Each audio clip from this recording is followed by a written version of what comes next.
Hello everyone, welcome to Suji's kitchen blogs. ఇప్పుడైతే నేను మంచి స్నాక్ ఐటమ్తో మీ ముందుకు వచ్చేసానండి. చల్ల పునుగులు విత్ టమాటా చట్నీ అనమాట. చాలా బాగుంటుంది. చూపిస్తాగా చల్ల పునుగులు ఎంత బాగున్నాయో, షేప్ కూడా చాలా బాగా వచ్చాయండి. ఇంకా లేట్ ఎందుకు, టమాటా చట్నీ కూడా ఎలా చేయాలో ప్రాసెస్లోకి వెళ్ళిపోదాం. నేనైతే ఈ పిండి కోసం అనేసి మినపప్పు ఉంటుంది కదండి, ఉత్తి మినపప్పు అది తీసుకున్నాను. అందులో ఎలాంటి బియ్యపిండి కానీ ఇడ్లీ రవ్వ కానీ యాడ్ చేయలేదు. అందులోనే ఒక చిన్న గ్లాస్ బియ్యపిండి అయితే తీసుకున్నానండి. నేను బొంబాయి రవ్వ, సూజీ రవ్వ అంటాం కదా, ఉప్మా రవ్వ, తెల్ల బొంబాయి రవ్వ అదైతే యాడ్ చేశాను. ఒక 3-4 స్పూన్స్ వరకు అయితే యాడ్ చేశాను. మైదా తక్కువ క్వాంటిటీ తీసుకున్నానండి. ఇంకా 3 స్పూన్స్ ఏమో పెరుగు తీసుకున్నాను. కొంచెం పుల్లటి పెరుగు అయితే బాగుంటుందని చెప్పేసి పుల్లటి పెరుగు తీసుకున్నాను. సరిపడా ఉప్పు అయితే యాడ్ చేస్తున్నాను ఇందులోకి. ఫస్ట్ అయితే వేళ్ళతోనే మనం పిండినంతా కలపాలన్నమాట. అందులో ఏరంతా పోయేంత వరకు కలుపుకోవాలి. ఈ కన్సిస్టెన్సీలో వచ్చేంత వరకు గట్టిగా ఫస్టే వాటర్ వేయద్దు.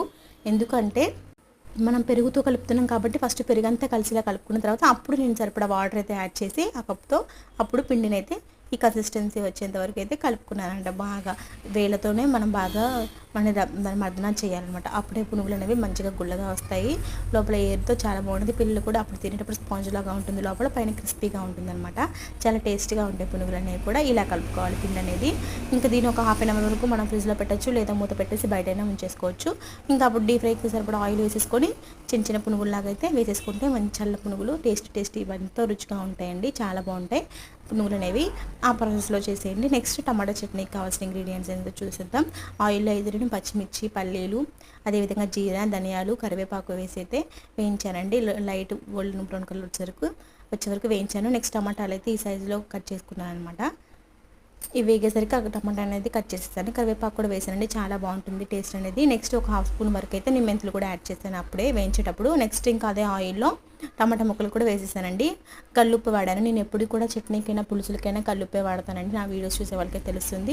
నెక్స్ట్ కొంచెం హాఫ్ టీ స్పూన్ వరకు అయితే పసుపు యాడ్ చేస్తున్నాను ఇందులోనే. ఇంకా టమాటా ముక్కలు అనేవి మగ్గించుకున్నాను ఆయిల్లో. నెక్స్ట్ మిక్సీ పట్టేసాను. అంతే, టమాటా చట్నీ కూడా రెడీ అయిపోయింది. వేడి చల్ల పునుగులు విత్ టమాటా చట్నీ చాలా బాగుంటుందండి టేస్ట్. ఒక్కసారి ట్రై చేయండి.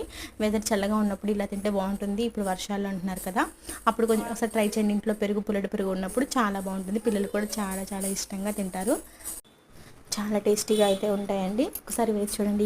ఇలాంటి కొలతలతో ఇంగ్రీడియంట్స్తో మైదా ఎక్కువ వాడకుండా ఇలా చేయండి. చాలా బాగుంటుంది టేస్ట్ కూడా. టమాటా చట్నీ కూడా చాలా బాగుంటుంది. ఇన్స్టంట్గా చేసుకోవచ్చు. 2 days వరకు ఉంటుంది. Thank you for watching. Please subscribe my channel.